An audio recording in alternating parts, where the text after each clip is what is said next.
What's up, everybody? Welcome to Podcast Now Plus. I'm Alex, and in this video I want to talk about the Silent Hill game. We talked about this a few days ago on the channel. The feedback has been very, very good on it, and there's kind of a follow-up to it. Now, it's definitely been changed because of what's happened with the PS5 reveal event, right? Obviously, that has been delayed. When I'm recording this, there's no official, new date out yet, although on Podcast Now, on the main channel, I give some predictions, actually, on today's videos, talking about when I think we will get it. So, again, take this with firstly, I should say this. Take this with a grain of salt, okay, what we're about to go over. But secondly, because things have changed, it's not all going to make sense. But I do want to read what a pretty notable insider has said about this and kind of give my analysis. So this comes from Aesthetic Gamer, which is he's the one who actually has leaked a ton of stuff on Resident Evil 8, on future Resident Evil games actually in general, as well as Silent Hill. So he definitely seems to be in that horror genre of games, and he seems to be very, very good at leaking them. Actually, not that much that he said has come true as of yet, but again, because the world has been so out of whack basically over the past couple months, I don't blame him. So let's go over what he says. I'll lay this all out again bluntly.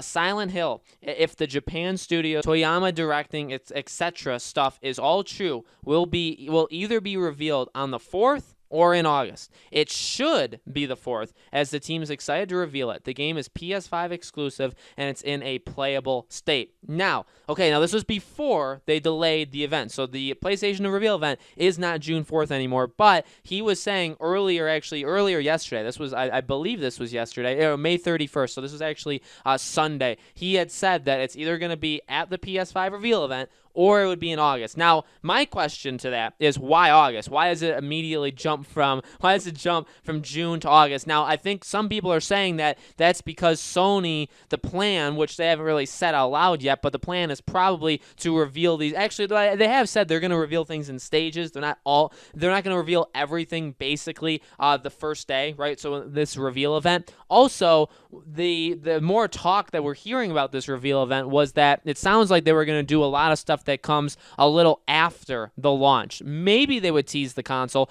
but it sounds like they were really going to show us a lot of 2021 things, not even necessarily launch stuff. Now remember, the rumor with the Silent Hill game is, could it be a launch game for the PS5? I think it's possible, so in which case, you can go back and forth, right? Because in which case, if you announce it in August, are you really going to have it come out in November? That's not a lot of time at all to get that game out there, to start marketing it, all that kind of stuff. It is possible. It only gives you 4 or less months to do it, but it is definitely possible. But I guess that's the only thing. I don't understand why it would jump from June to August, unless, again, he knows maybe somewhere that PlayStation is going to do a state of play, or the reveal event for PlayStation 5 in June, and then maybe they were going to do another one in August, but they were going to skip July. There's a lot of misinformation. I don't really know at this point. And like I said, I wanted to believe him because he said a lot of stuff about Resident Evil 8, but he's also, I believe, the one who said we were supposed to get the Resident Evil 8 announcement, Resident Evil Village, and I believe it's the same guy who said it was called Village,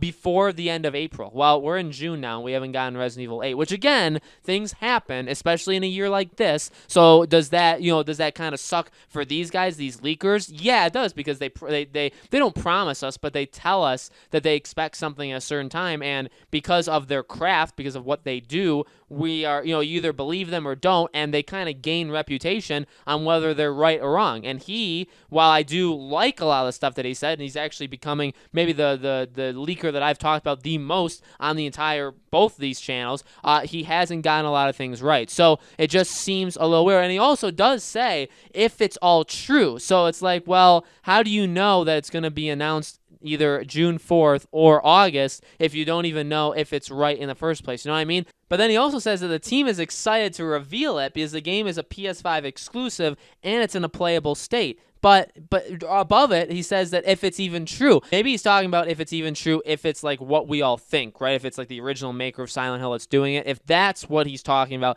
that makes a little bit more sense. But it's kind of back and forth. I don't like it when leakers do. Again, I get it because things can shift so easily. But when you do these kind of things, you have to put your name on it, and you say, okay, I mean, if it's right, it's right, and then I'm going to gain reputation for that, right? People are going to maybe listen to me more because I've been right more often. But if it's wrong, I mean, that, maybe my sources were wrong, and I have to start to question them, get new sources, don't listen to them, whatever you have to do. But if you're wrong, people are just generally going to start not trusting you as much, and I think that's what's kind of happening with him. Again, I have nothing against him. I would maybe bet that he seems like he's a really, really great guy, and again, I really like all the leaks that he said, and I want them all to be true. It's just that we haven't gotten a lot of, basically confirmation as to this point. And also, again, he kind of goes back and forth in some of them. I do think this game is coming very soon. I do believe that. I really do. I think the game is real. I do believe that the game is like a playable state, that it's a PS5 exclusive. All that stuff, I would say I 1000% agree with.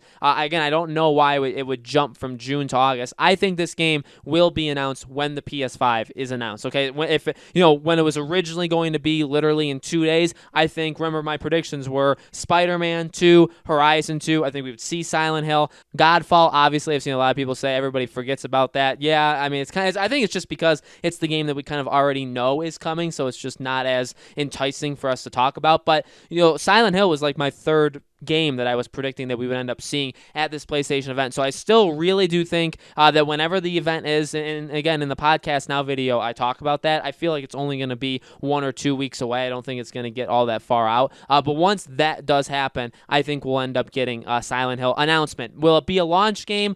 I want it to. I don't know if it would. I kind of feel like in my gut that it won't be. Depends on how it depends on how far along, honestly, they are of it. But we'll have to see. Let me know in the comments below what you guys think. Make sure, as always, to subscribe to this YouTube channel. Hit the bell icon so you guys know when all these videos go up. And I do a new video on this channel every single day, so you guys can always expect a new video the next day, okay? Thank you guys for watching, and I'll see you all on the next video.